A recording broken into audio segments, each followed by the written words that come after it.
Too performative. All right, everyone's coming into the live interview here. Hello, everybody. Welcome to Ben's Book Club. We'll just let everybody sort of wander in. You sort of have to picture like we're all coming into one room, and there's Michael and myself, and we're sort of sitting awkwardly at a table, and all of you are wandering in, and you've got your cups of tea or whatever, and you just sort of wander in, and we all sit around a big table. Currently, we're sitting around the table. Um, yeah, welcome to Ben's Book Club. For those of you who are first time dialers, inners, what we normally like to start with is yes, Chris is on it. In the chat, we just love to hear where you're chiming in from. I think one of the best things about this book club is how we have such a diverse selection of people from all across the world sometimes. Yeah, Ian. See, I told you Ian would be here. Michael, look at that. It. You said it. Second in the chat. From the UK. Hi, Ian. Just very appreciative of you. Nick from Hobart. From the USA. Oh, that's exciting. Good old USA. Townsville. Noosa, Bathurst. Oh, Bathurst. Fantastic. Yes, Bathurst. Bathurst is great. Sunny Perth. I can't see. I'm not from Perth, so I don't know whether that's sarcasm. Is it sunny there at the moment? Where are you tuning in from, Michael? Can I ask that? I am tonight. I'm normally in Sydney. Tonight, I am on the Mornington Peninsula in Victoria. Nice. Very nice part of the world. Just down here for a couple of days. Is it nice and cool there? It is a little bit fresh, but it seems like it's pretty fresh everywhere at the moment. So it's just. Well, I'm in Queensland. I'm wearing a cardigan, so That's you busted out the winter woolies. That's quite as extreme. bad as a cardigan is fairly. It's fairly extreme for Queensland. I know. I'm originally from kind of northern New South Wales, so I kind of get that if it kind of got to the point where you needed to put a jumper on, you knew you were in a cold snap. Yeah, it's definitely getting a bit cool here. Wollongong as well. It's awesome to see everybody. Thank you for tuning into Ben's Book Club. Really appreciate everyone. I will read a very quick bio for Michael, and then we'll get into chatting about this awesome book. Which have had such a good response in the Facebook group. Everyone seems to absolutely love this book, and I did too. I really loved it. So I'm really excited to talk to Michael today. So Michael, this wonderful, handsome fellow we see before us, has been a journalist, a producer, and a media executive for the last 15 years, which is massive. And you now co-own a podcast production company called Fear and Greed, which is home of Australia's most popular business podcast. So you've got this whole other life going over this way. That's right. And now you've sort of moved over into writing, and this is your very first novel. So let's put our hands together for Michael. Woo! I'm just going to picture. Yeah, you can just picture everybody. There's 75 people here who's clapping right now. That's quite deafening. Can we start with just your journey? I'd love to hear about how you've had this career, and then has writing always been a thing that you've wanted and you've been toying with in the background, or was it a sudden spark, or just really interested in your journey to writing this book? Yeah, thanks. Look, a bit of both, really, kind of in terms of I've always been interested in writing. I always wanted to be a journalist. And so I thought that was kind of where I was going to go and basically continue on that path forever. And so I studied journalism at uni in Bathurst, which is why I was very excited to see Bathurst come up there. That's cool. And then I went into radio and worked as a radio producer for quite some time, and kind of worked my way up and along through there.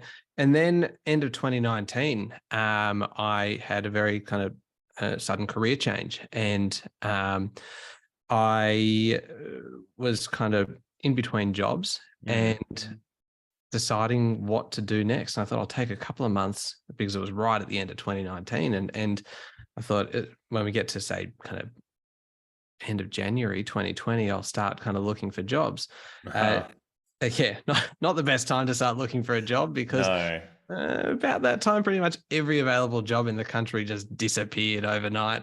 but during that time, I'd also kind of said, I said to my wife that, look, I think I want to have a go at writing something because I've always wanted to write creatively. Everything I've ever written has been factual. It's always been kind of about, state politics or federal politics or a crime report, a police report, that kind of thing. And Yeah. you're trying to cram as much information as you possibly can into as fewer words as you can. So you're trying to Yeah. convey kind of the whole kind of who, what, when, where, why of a stabbing or something in 200 words, and you're doing it for the spoken word to Yeah. be broadcast on radio. Very different thing to writing writing a novel.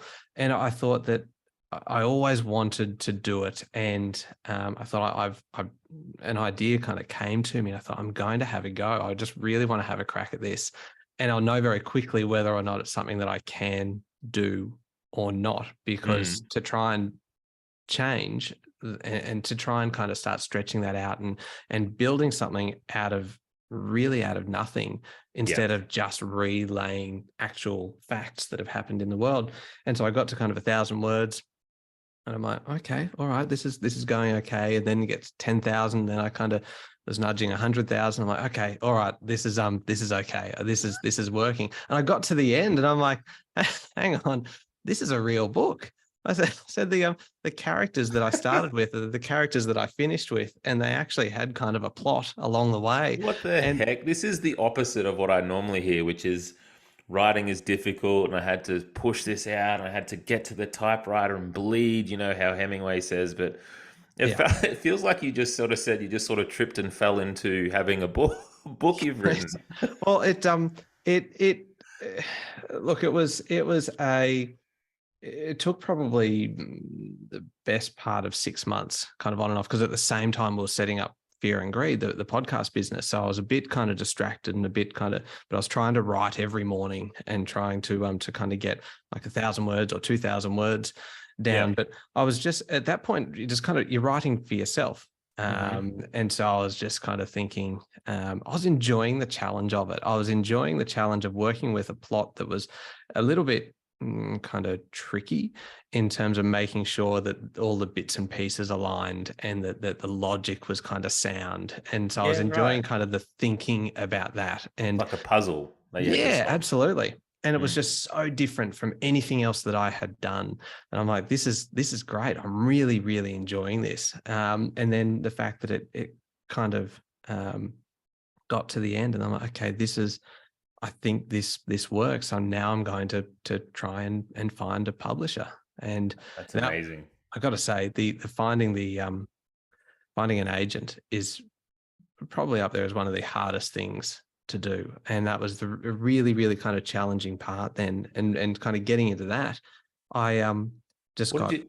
Yeah, that's what I'm actually gonna. Yeah, what did you do? Like, did you just go to Google and say, "What do I do? I wrote a book," or what? How did you find your agent and all that sort of stuff? yeah, I mean, some people wouldn't even know to find an agent. You just yeah. send it to a publisher. Well, I knew that there were kind of a couple of kind of pathways to being published. And I know I said that I was kind of writing it for myself, but I think you're always kind of writing it with an end goal in mind, which is to be published if you can. And Yeah. well, it certainly was for me. I was certainly hoping that would be the outcome. And I just, yeah, I think I did actually just Google it, just going kind of, what are the steps? How does this actually play out? And Makes sense.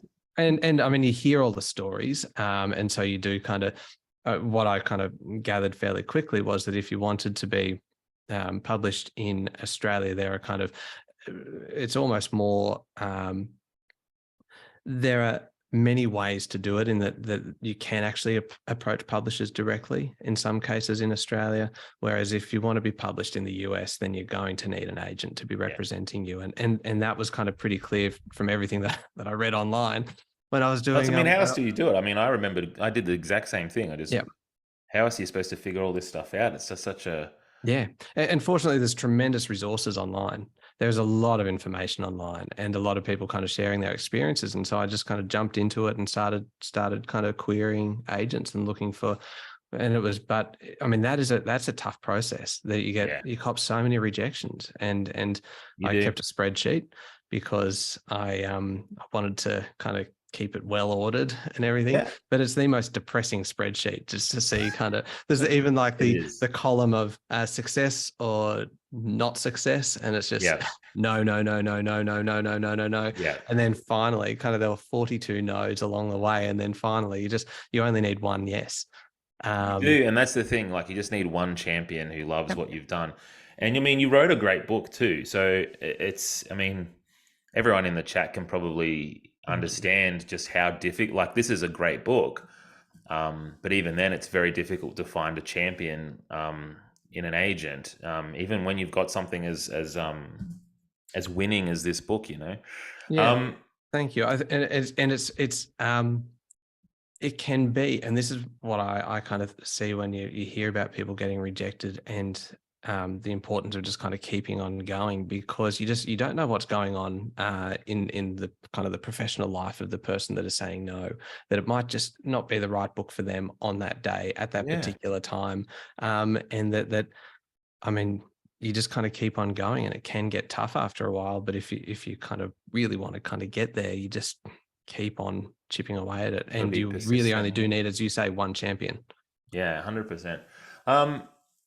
For people who are new here to Ben's Book Club too, I haven't mentioned this from the top, but the main point of today is it's for me to learn how Michael writes, because then I can steal and do it for myself as well with my own writing. But in addition to that, I really want to give us all an opportunity to get to know Michael. So if you do have questions, or you have any comments, or something that you want to say to Michael about the book, um, yeah, just pop them in the chat, and I'll read them to Michael as we go. But we really want this to be interactive for all of you, and not just me hogging Michael, although I will. Um, so I'm really interested in this idea of your path from journalism to Mhm. creative writing. Um, you said that they're very different, but what if there are any similarities? What would be the similarities between the two? Well, it's still playing with language, and it is still, there is still that there's a consistent love of words Yeah. between the two, and you are still kind of, both require a lot of reading, and you wouldn't want to do either of them, journalism or kind of writing creatively, if you didn't enjoy reading. Mm. And so I think that the big difference is really that kind of idea of, um, you're not trying to give as much information as you can quickly, and just to try to build out the plot. And I really did think that was the part that would be the hardest, the most difficult, is really kind of not giving everything away on the first page, because it's what Yeah. I've kind of been trained to do. You lead with the headline, and just, which would be a terrible way to write the book. Just start with the end, and then just just kind of, because basically a newspaper article, you can kind of read the first 3 or 4 paragraphs and get the main guts of the story. If you did that with this book, or with any book, you're really kind of not going to go anywhere. So Yeah. that's probably the main kind of difference, that it is really that the way you are using the language and the way you're conveying the idea. But it's also about then kind of building characters. Mm. And this is also, I think, a way that something that I really enjoyed, because creating something out of nothing, and creating characters out of nowhere, rather than having to be very, very factual, very, very accurate in the way you're representing things. Otherwise you'll get sued for defamation if you do it inaccurately Yep. when you're writing in journalism. And so that was probably another thing. And look, I found it a fairly big kind of jump across, but in the end, I do prefer this. I certainly kind of would love Okay. um to be kind of writing forever, writing creatively Well, forever. that's awesome. Well, I think you're And definitely on that path. We've got some questions here. I'd love to just get to a couple of them. mhm. Gordana and Jen both said really loved the book, which is awesome. Mandy had a very specific question, which is, are you a plotter or a pantser? Do you know what those two terms? I'm assuming you do. Yes, awesome. Yep, Which one would you fall into the category of? absolutely a pantser. I sit down and I just um, start writing, and just kind of see where it ends up. And really, I didn't have kind of a firm ending for this one until I was probably 2/3 of the way through. Wow. Um, and I don't understand how people can plot it out in in such detail. Like, Yep. just because I don't know, it feels like that's almost too much information to know in advance. Well, And it's like what you were just talking about. Like, if I knew what was coming up, because I'm very similar. Like, I do a lot of writing off the cuff and yeah, inspired writing, I guess you'd call it. But it's if I knew what was coming, I'd feel like I would need to tell people straight away, yeah, just get it all out.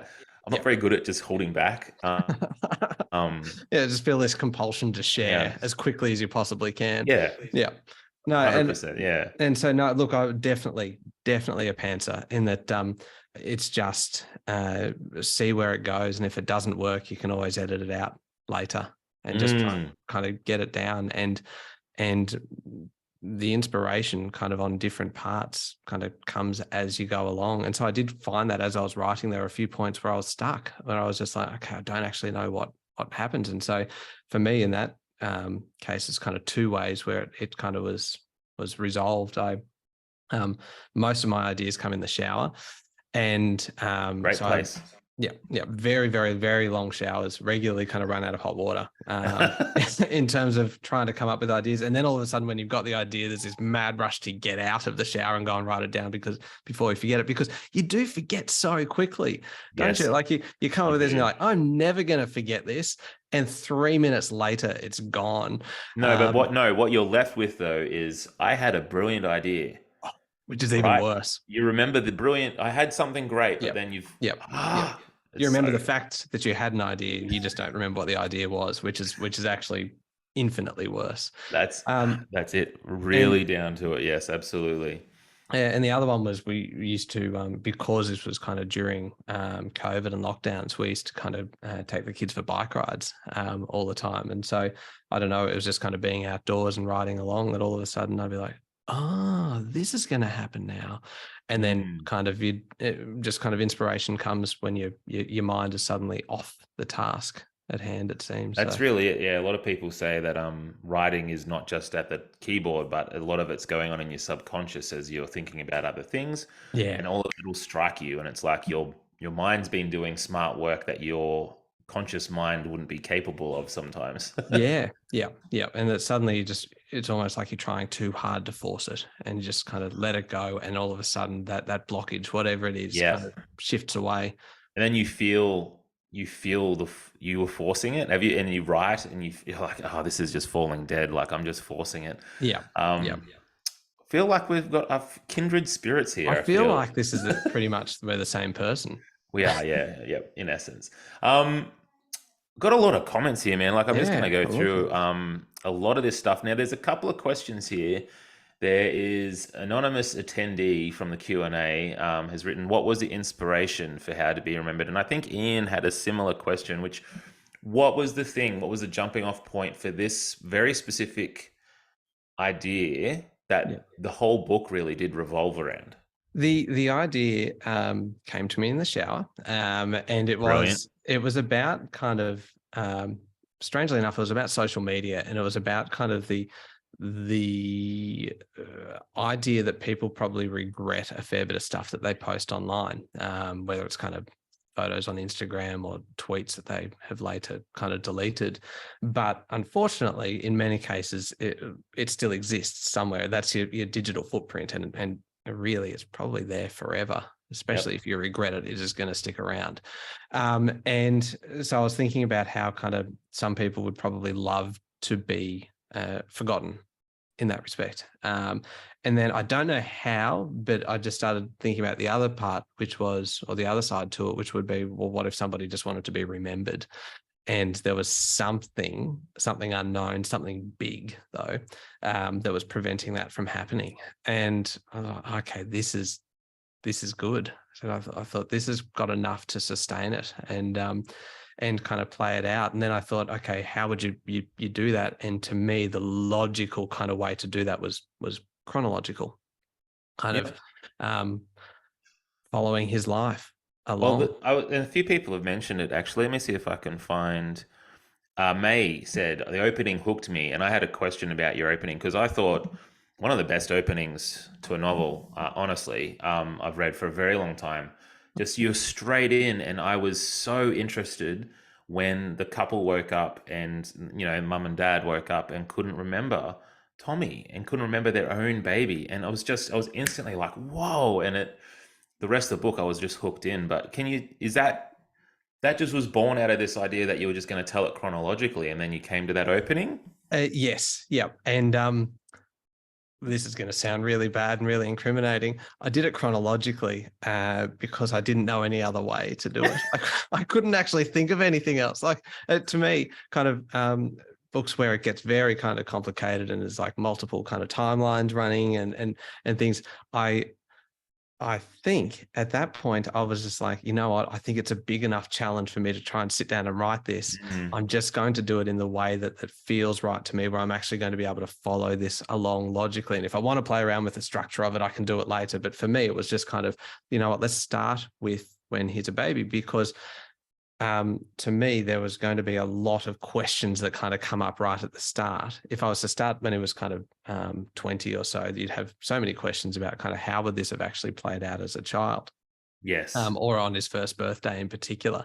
And Yes. then I think I thought, well, actually, that's fantastically heartbreaking, which actually makes me sound really kind of cruel and No, callous. no, that you sound like an author when you say that. Yeah, and it's just like this is terrific, because it's quite confronting in a way. Yeah. And I remember when I gave it to my wife to read, because she was one of the first kind of two readers of the book, and it was very, very dark. At that point, it was still quite a grim book. And I remember she was reading those first couple of chapters, and I walked in on her reading it, and there were just kind of tears streaming down her face. Ah, And she goes, "How could you write this? You're a monster." And you know what? There's something wrong with me because I'm grinning as I say it. But you know yeah. what? I'm like, this is fantastic. I've had an effect. You've There is got a something. Yeah, reaction. that's what you want. Like Yeah. you made a person feel something. That's amazing. That's Yeah, what we all and want.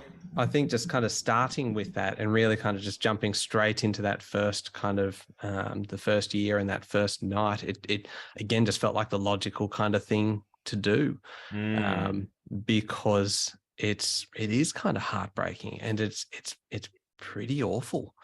And It for is. anyone who And hasn't kind of read it, I mean, it does get happier. There is a lot more kind of hope, and that's actually probably one of my fears for the book, is that people will kind of start reading it and kind of get to the first chapter or first couple of chapters and go, "This is grim. This is just." yeah. And this is too depressing. Yep. But really, it is about that hope, and it's about that resilience, and that kind of the power of just kind of pushing on, and the optimism. Because you've got to say, I mean, Tommy would have to be the most optimistic person Yes. in the world, I in would order say to, that. yeah, to kind of get through what he does. Um, the intro though, like even though it was very dark, it still had this sort of playfulness to it where it felt very authentic, it felt very real, but I almost I didn't foresee that there was going to be some sort of grim, horrible downward spiral for Tommy. Like I did feel when you were describing, the fastidiousness of the father and things like that with the bus schedule and things like that, I just, oh, okay, it's a little playful here. Like I'm in safe hands, in Yeah, other yeah. words. Hopefully so. And I Yeah, mean, I don't think anyone kind of thinks that they're setting out to read a book that is kind of just an exercise in depression kind of thing. It's just that really we're just setting it up at the start in order yeah, to give him what he needs to overcome. absolutely. That is the purpose. I'd love to talk about what you just talked about then, which was, or mentioned, which was Tommy's optimism. Now, Cheryl has a question here. Mhm. Cheryl has said, Michael enjoyed the book immensely, which is a theme. Oh, and Cheryl's actually talking in chat too. But did you write it as a story that just evolved, or is there some purpose message underlying that you've aimed for? And in just talking with you then, I mean, is hope and optimism something that you really want to spread? Like it's a really powerful thing to have embedded in your work. The thing for me, that, and thank you, Cheryl, for that. That's lovely. I think for me, the one of those one of the themes and one of the kind of key points that I was trying to kind of make was that the legacy that we leave and the way that we can be remembered doesn't necessarily have to be the big things, obviously, but really that it can be in those in those little encounters that we have with people, and that every single thing that you say to someone or do can have an impact. And for you, it might be fleeting. It might be very brief. It could just be a couple of words, but it can last with someone. It can stick with them for a lifetime. And so why wouldn't you try and make that a positive kind of encounter? Why wouldn't you try and leave someone with a better impression of you than they kind of came in with?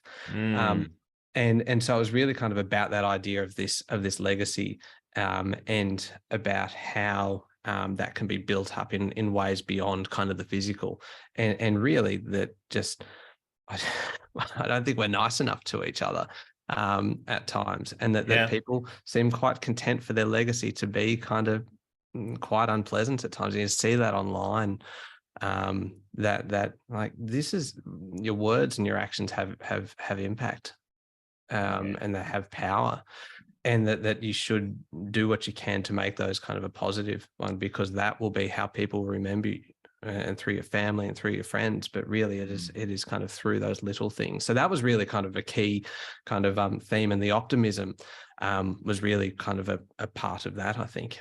Yeah. Was it hard to, because I imagine when you're writing, especially a person who is so in the moment with their writing, like the way you describe how you write, was it hard to maintain a sense of hope with Tommy? Like, he sort of in his teenage years at school, there was a very brief moment where he had a one of his reset years where he sort of Mm. just was like, "Well, what's the point?" Yeah. But Well, it was yeah. just so impressive how he picked himself up, and then was that hard for you as well? Like, he's so admirable, and he's just he's so winning. Like, I want to be like him when I'm reading about him. Yeah, well, for me, it was a case of, um, in order for it to be, I mean, you already have to kind of suspend your disbelief with the book, in terms of, I mean, this idea that someone could be forgotten every year on their birthday is pretty kind of extraordinary. So you already need to kind of suspend that disbelief in order to kind of get into the book. But once you do that, hopefully it kind of feels real. And to me, part of that realness realness, let's stick with that, That's is fine. yeah, no one's going to fact check me, I hope. Is that there would be no one can be 100% kind of eternally optimistic. There are going to be these periods, especially when you are being kind of hit with it. People can be naturally optimistic, but there will be times when they kind of do take a bit of a dive. Yeah. And for me, it was important for him to experience that, and probably at the time when I mean, if it was going to happen, it'll happen in adolescence, because that is kind of when all those questions of kind of why me, Yes. would be asked anyway. And so, yeah, I feel like that it kind of added a little bit of depth to him. And for me, the period that he had kind of in hospital, it really wasn't so much about the kind of, the fact that Josh, who he met in hospital, kind of might not have been going to survive kind of what he was going through. It was more the idea that it gave him more renewed purpose, because of that kind of come and find me element, Mm, that told him that there was more to his life and to the world than yeah. the very kind of confined, very restricted, very sheltered in a way, life that he had led up until that point. Um, just very quickly, that conversation with Josh, obviously, there's so much of the book that sort of are you all right? You've Yeah, I lost just there's in this hotel room. I think I was too stationary for too long, and the light switched off. wave So your arms around, I yeah. just, if you see me do this every now and then, it's partly because I'm enthusiastic, but also because I don't want to sit in the dark.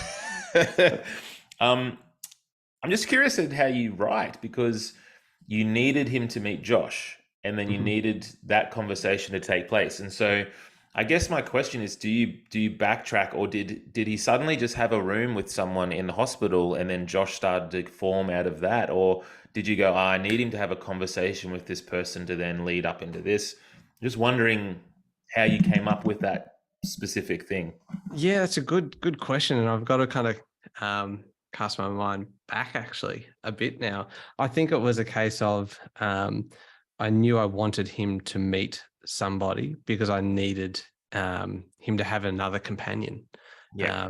And I mean, at its heart, I suppose you'd say it's kind of it's a love story.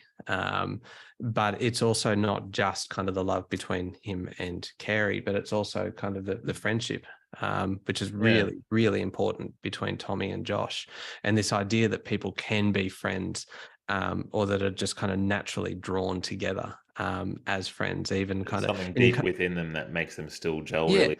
and I think you see that in kind of school friends, for instance, that have been apart for like 2 or 3 decades or something, and they haven't spoken to each other for years and years, and then you kind of get back in a room with them, and within a minute, it feels like no time has passed. And kind Yeah. of, I think that's that same idea of kind of people can just be drawn together like that. But in terms of to answer your actual question instead of the question that I kind of asked myself halfway through, was I think it was this idea that he did need a companion. And so the logical kind of thing would have been who will kind of draw him out of where he's living and kind of out of the funk that he's in. And it would be someone else that Yes. was preferably kind of his own age, that could almost be a companion throughout kind of his life. Yeah, And so right. it was quite deliberate, kind of bringing him in there. I think. I mean, Yeah, it it's was. hard to say in backstory. Yeah. It feels very deliberate now. I don't know how deliberate it was at the time. It feels like a lot of it, kind of in kind of retrospect, you're like, oh yes, I definitely meant to do that. And at the time, Definitely. if I could actually go back and revisit myself, I probably had no idea what I was doing. Nick has actually mentioned exactly what we were just talking about while we were talking about it. So Nick has said, I especially love the book. I especially love the idea that some friendships, like between Tommy and Josh, are sort of destined to be despite the forgotten memories. And that's really lovely. It is a very core, um, again, that hopeful kind of optimistic, beautiful thing where we Yeah, can all, we hope that's the way the world is, right? yeah, yeah. And I think I think everyone probably does have a relationship that they would think that they would kind of say is similar to that. Mm, So I think that um, I feel like a lot of the themes in this are kind of universal, um, in that they're not just. This is an Australian book, and I saw a question there about kind of where it was, where, yep, yep, yep. where the book was set, and I would love to kind of talk about that one. Yeah, Um, let's go. because was it Marion? Marion. And sorry, I feel like I'm kind of barging in, but I No, saw go. it and I'm like, I'm fascinated by 100%. this question, because Marion said, you might laugh, but up until Tommy's trip to the pool just before his birthday, I thought the book was set in England because the town names Upper Reach and Mortlake. And now Marion is curious which state the book is set in. It's not set in any particular state. The idea was that I felt the themes were universal, and therefore the setting should be fairly universal as well. Mm, And part of that is deliberate, actually, in quite a commercial way as well. I wanted to. I was hoping to be able to see this book published overseas as well, and I felt like that the themes were so. I think everyone in every part of the world kind of would have this kind of innate desire to be remembered or to leave something kind of through their family, through the legacy that they do leave. Um, and so to me, that the setting became kind of less important as having its own identity, and therefore mm. could be a little bit more kind of non-specific. It is Australian, because obviously there's a hot Christmas, but I never kind of set out exactly where it is. I suppose in my head when I was writing it, I was probably thinking of kind of around Bathurst and around kind of that Ah, that there we area, go. because or I also kind of grew up in Henty, kind of, which is near between Wagga and Albury, and we had, and the Henty pool was very, very similar to the pool that's described in there, just this little kind of snapshot of Henty described in the book. And so, I mean, fortunately, The translation rights have now kind of been selling. It's kind of being going to be translated into German and Italian and kind of Czech and Polish and Portuguese and things. And so I think this idea that these themes are universal is kind of now playing out. That's awesome. Because I think everyone does want to be remembered. That's awesome, man. Congratulations, man, because Thank that's you. not every debut has that happen. So I think it speaks to just how great this book is. Thank you. Um, oh man, there's so many comments. I'm really, you guys are awesome. Like I This is didn't need to prep. fantastic. I know I didn't need to prep at all, really, did I? I thought this question from Linda, which was really interesting. Hi, Michael, great book. Thank you. Did you ever want to make Richie do something sinister to Tom when he was an adult? And yeah, that's interesting because Richie was kind of this nefarious sort of, but he was never Mm-hmm. really particularly, yeah, I guess, yeah, talk about the Yeah. creation of Richie and his role. Yeah, Richie is an interesting one because he could so easily have been that character at the end. That again, I'm assuming that everyone has read it, but if they haven't, I won't kind of give too much away. But Okay. that Tommy would be, sorry, that Richie would be that character that there is that bit of a run in with him. But I thought that Richie was actually he was kind of a victim in all of it. That he was Mm. actually kind of um, he was kind of being moved around in a way by the universe, essentially, kind of filling in for slipping into those gaps that Tommy left behind. And so he didn't have any say over his own life and what he was doing. And I just thought it was almost too much, and it was too much for Richie when he didn't really deserve. And sure, it's pretty nasty, but he probably wouldn't have deserved what happened Mm. there if I'd gone that way. And so I thought, it's probably better to happen to someone who is kind of truly loathsome, and who you probably don't actually mind that happening to. And, and so that was that. It was really quite. It could have gone either way. And I think either way would have probably been okay, but I just didn't want this idea of actually just picking too much on Richie. On Richie, yeah. Yeah, which is So you're it's very, weird when you start to feel sympathy for characters that aren't that aren't real, and that kind of you have control over kind of how it plays out. And I was like, oh, I yeah. feel too sorry for this guy. And I think at that point you're like, okay, this is starting to feel real. Yeah, and that's a good gauge for your readers though too, because people reading will have the similar feelings that you feel. And then, I mean, we probably wouldn't have liked seeing Richie necessarily go through what you were alluding to, which I also won't mention. Although we'll probably get into spoilers soon because there's a few Okay. people clamoring to ask about the finish, Okay. especially. I do want to get there, but we'll just have a couple more questions. Mhm. There's actually Jody and Cheryl both said this, and this is interesting, Michael. I almost didn't finish the book from the first couple of chapters, and Jody's saying this, my little boy is a Tommy, and that would have been hard. But very glad I pushed through, and Cheryl's the same. Cheryl said, I found the beginning challenging, and was tempted to walk away, but that's not how I read books. Yes, Cheryl, well done. I'm very Um, glad, Cheryl. yes. That's not how you read books. But on that, I think I wanted to. There was the risk that Tommy's whole childhood was going to be too depressing as well, which is why Mm, then the dairy and if I can just kind of mention the dairy and the idea of kind of where yeah, his 100%. childhood was kind of set was because I had to go with essentially a foster home, a group home, because it's the only place where you could feasibly have kids coming and going, and in the right circumstances, they may not necessarily be expected to arrive, and they may not be expected to leave, but they do. And so I thought that was kind of at it by necessity. But I was very, very, very, very keen to avoid the kind of stereotype of the kind of almost a kind of a Dickensian kind of orphanage, Mm, and instead that's why the character of Miss Michelle, was so important to the book, yeah. because I wanted you to see basically from chapter 2, chapter 2, I think, that there is this person who is essentially kind of kindness personified, who is a champion for Tommy. even though she doesn't remember him, that she is someone who just kind of keeps on kind of supporting him and loving him, even though she doesn't remember that he has kind of been there for as long as he has.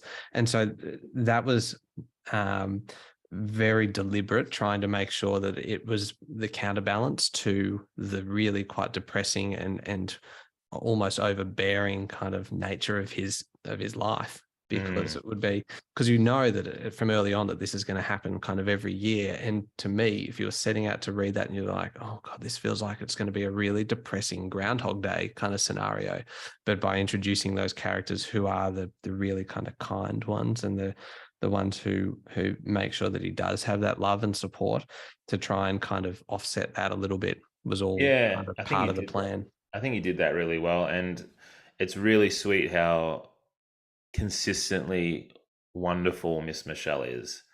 You know, she almost doesn't feel like she has an off day. Like Oh yeah. she's so nice, and loving towards these kids, which is so nice. Like, Yeah. yeah, it was a relief, man. It was a relief to read a book that was just like it felt like a hug in a lot of different ways, and Excellent. it didn't feel like too an unearned Hallmark movie kind of everything's fine hug. It felt like there was some real grit to it, but the hug was earned. And so I just really commend you on that.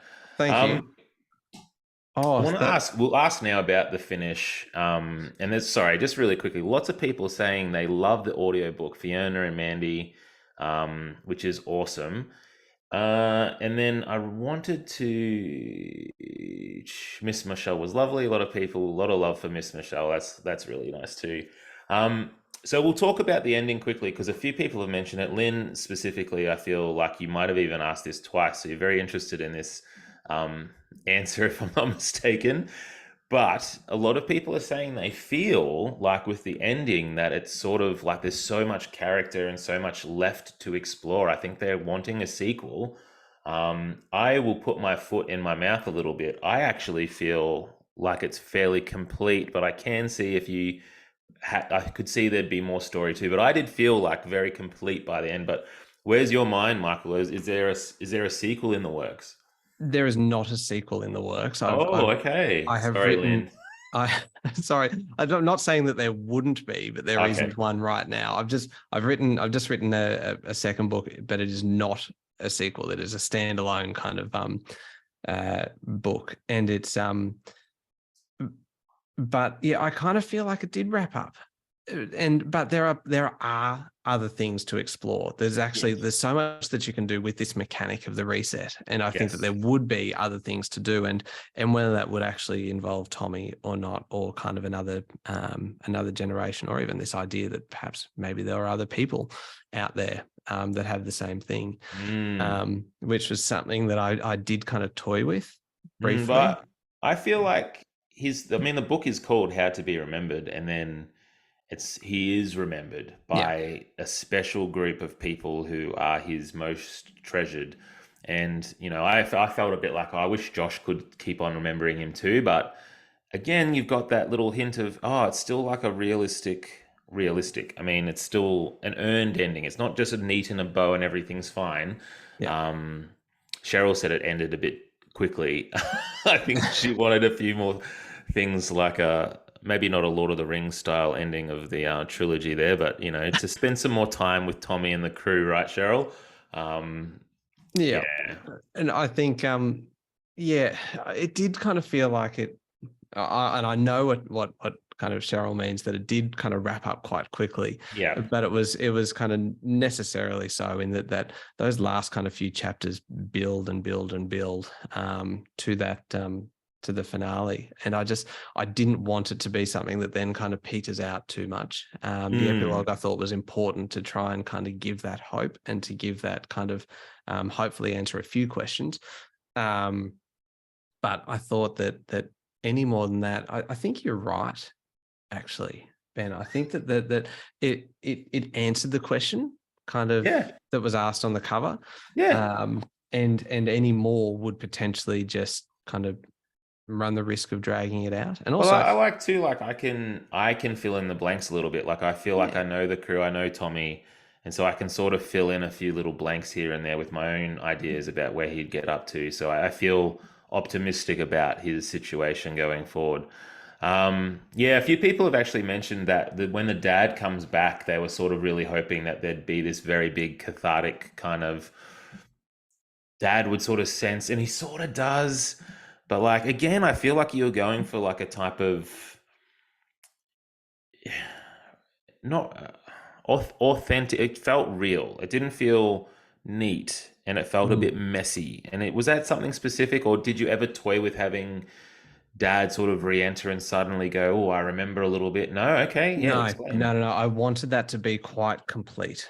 That it Yeah, was right. that to me, I thought otherwise it almost I was worried it would lose credibility. And I was actually Mm. quite upfront Yes, that's the word. Credibility. That's the thing yeah. I've been looking for. Yes, it does feel credible. And because you have this narrator, this kind of omniscient narrator telling the story, essentially, it's not Tommy's perspective. It's nope, the lights have gone again. Let me just nope, just sit in the dark for a while. There we go. Have you ever had anyone have to do this during their during the chat? No, we've had a few different things happen, but you're the Yep. first to do like the Just wacky inflatable arm flailing tube yes, and yeah, get wave. full into Yeah. it. And uh no, the dad. I wanted to I was actually yeah, that's right, the narrator.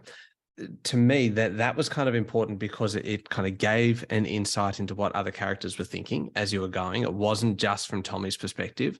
And I thought that look, I quite like to read almost that style as well, where you are finding out what other people are thinking as you go, and it's not for everyone. It can take a little bit of getting used to when Yeah. you read it, Yeah. but it also meant then that I could kind of say up front at one point in there, I think the line was something like there was not going to be one of those Hollywood moments when the memories come flooding back. And I can't be any more direct than that and kind of say, hey, this is not going to end like that. And so Yeah. I think that hopefully it was kind of people would be kind of fairly well forewarned that it Yeah. wouldn't necessarily end in Yeah. a And I can hugely see that where satisfactory way, I can but see where enough. like if dad did suddenly come back and like, oh, I just want to have a new relationship with this stranger that walked into my Yeah, home, it would strain the credibility of it. It would feel a little bit more, like I mentioned earlier, it would feel a little bit more Hallmark movie, perhaps, and yeah, less yeah. earned, maybe. Yeah, and Um, that scene with his dad is probably my favorite in the yeah, it's pretty moving. And May's just said, um, in seeing his father, it was sad because it showed him what he missed out on this relationship. I agree, May, and Nick is saying too, it made the whole story feel more poignant. Yeah, that's sort of what you're going for, right? Like it's quite a yeah, moving moment, even though it's one half of the equation doesn't understand that it is moving, yeah, which yeah. even makes it even worse and more heartbreaking. Yeah, and just that kind of idea that he when Tommy left his house that he'd had this feeling that he just met someone special, which isn't kind of him knowing that he's forgotten him, but just knowing that Tommy is a pretty special kind of person. Yeah, That special person just happens to be his son, but he's kind of never going to never going to know that. And so yeah, I just that I feel bad all over again now. yeah, me too. Me too. And again, I shouldn't smile when I say that because that makes people get the wrong impression about me. That No, it's look where this is just how we're dealing with our feelings is with humor. yep, yep, yep. We can We need smile to through sometimes. pain. That's a good thing, right? I think, I yep. love your certainty. We're actually nearly out of time, everybody. I'm really sorry about this. We actually only have an hour, and we're about 10 minutes away from the hour. Uh, May has said sorry for making us sad. May, That's it's right. life, and that's why we read, right? It's beautiful when we can feel things on behalf of characters. Like it's such a beautiful, empathetic thing to be, sweet and sympathetic towards people. It's nice. So don't feel sorry. It's totally good that we're feeling sad. Um, I love this question. Adrian had this question. I've never seen this question. I've never thought to ask it. I should ask this question more often. So Adrian has asked, what is a quality that you can identify in your wife that has actually aided you in your writing process? That's a really sweet question, Adrian. So Yeah, Michael, what is it about your wife that particularly, she helps you with your creativity? And now, first of all, I'm going to assume that that is in fact Adrian and not Sean using an alias, going, "Hey, say some nice things about me." No, look, she is the most supportive person in the world. It's as simple as that. I mean, we've got two young kids, and and Sean was just so supportive of this whole thing. From the moment I said, "Look, I think I want to have a go at this," and there is there are no guarantees. It is as far from a guarantee as you can possibly get. And she's like, "Yep, I think you should have a crack." And just kind of making that time and giving me that kind of space and kind of just taking on so much with the kids and with just kind of general life. And she's also, this is probably less kind of heartfelt, but dialogue.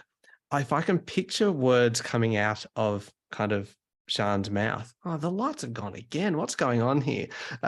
If I can picture the words coming out of her mouth, then I can picture it kind of coming out of kind of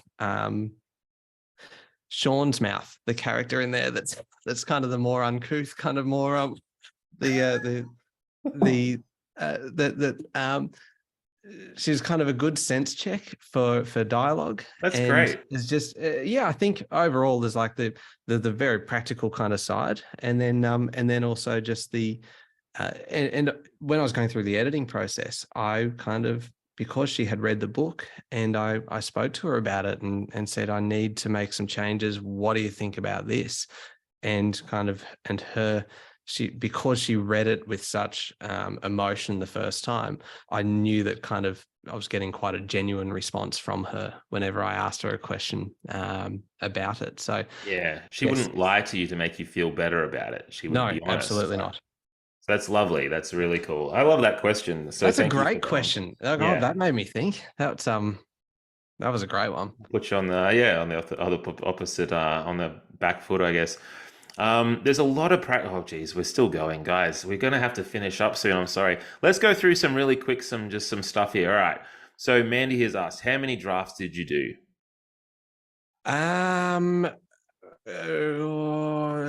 two before I kind of started, before anyone else read it, and then a third before I went out looking for an agent, and then probably and some more revisions after, on the advice of kind of Catherine, my agent, who is Mhm. incredible, and then probably another kind of couple of rounds of revisions and drafts, kind of working with Alan and Unwin here and source books in the US.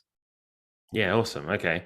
And Pratiti has said, was a great book. I didn't lose interest at all, which doesn't happen often. That's awesome to hear. That's fantastic. It captured people. And then Robin has said, I was blown away, Michael, when I heard that it was your first book, as before that. And I'd given it 4.5 stars out of 5, which is really high up.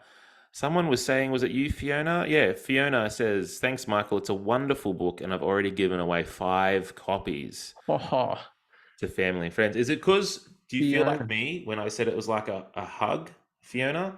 It's like you're it's a hugging your family with it. That's what hug I feel. away. I mean, just hug everyone you can find with this book. Just peg hugs at people. It's a I great agree. idea. Yeah, no, I agree. And it's earned hope, right? And this is what we were talking about. It's like, it's not sentimental saccharine, sort of like, it's not cloying. It's not sickly sweet hope. It's realistic hope, it feels like, even though it's this story, which is fantastical. It's really awesome, man. It's such a good book. Thank you. Um, I was, Thank you. I think there was one question there that um, yeah. someone asked, that I was just so excited about this. The fact that someone asked about whether it'd been optioned for film, and yes, it has, which is very exciting. That's extremely exciting. Which actually happened kind of last year, before well before it was published. Wow.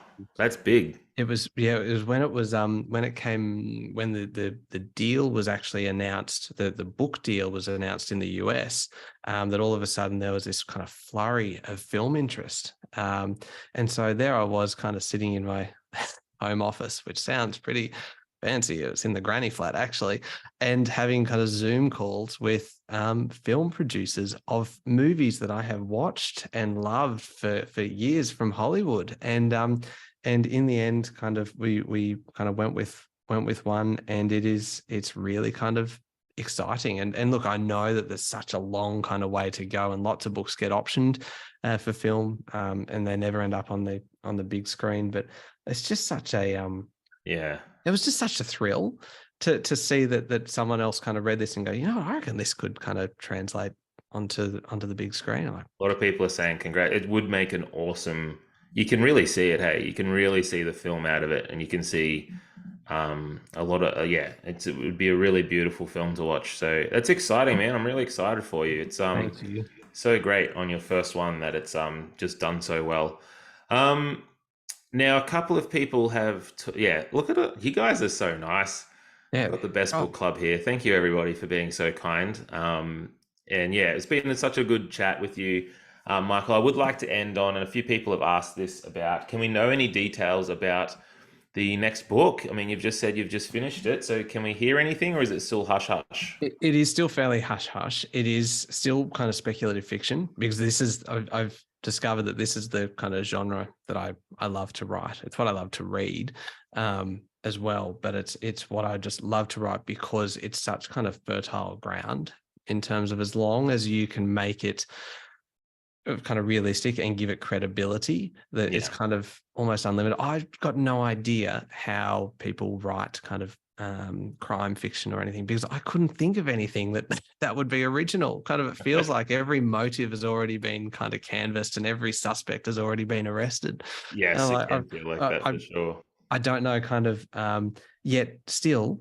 every year there are brilliant original kind of crime fiction novels coming out. So for me, it's speculative fiction, and it is this idea of kind of something extraordinary happening to a fairly ordinary person. And so Mm, that's kind of what I'm doing again, in this second book. Very kind of different though, in terms of what is happening and who it is and where it is and all of this. But but I've discovered that that's what I really love to write. And then I've got another idea I want to do after that, and then one more perfect. then, and just kind of, I could happily just keep writing this forever. You're on a roll, and I guess that's Fiona giving out 5 copies that she's bought for people. That'll keep you writing creatively so that we can all be happy. Oh yes, please. Thank you, Michael, so much for being part of Ben's book club. Just a Thank couple of you. quick things to wrap up. Thank you, first of all, to the wonderful attendees. You guys have been so awesome, and it's so cool that we're such a special group of people, and I'm just really proud to be part of this book club. I'm just going to. Oh, awesome, mate. That's great to hear. I'm just going to put now in the chat. There's a little link there to the Ben's Book Club Facebook page, which is where I post about, books that are upcoming, and we have a bit of a chat about what we're reading and things like that. So if you want the Facebook groups, free to join, and it's just there for people if you're interested in becoming a part of Ben's Book Club every month. I'll send out reminders and things like that. And next month, I do have the book already, which is really great. We are going to be reading this book, which, yes, there's a lot of people talking about this one and just how gripping it is. So I'm pretty excited. And this is Michael. This is a crime like you were talking about. Um, So yeah, another one of those ones that I'm completely in awe of.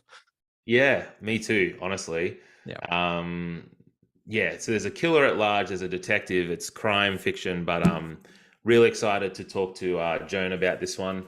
And this is what we're doing next month, but I'll post reminders and stuff in the Facebook group. But other than that, oh, awesome, Ian. I'm glad, yeah, because it can take a bit to get to Ian sometimes over in the UK.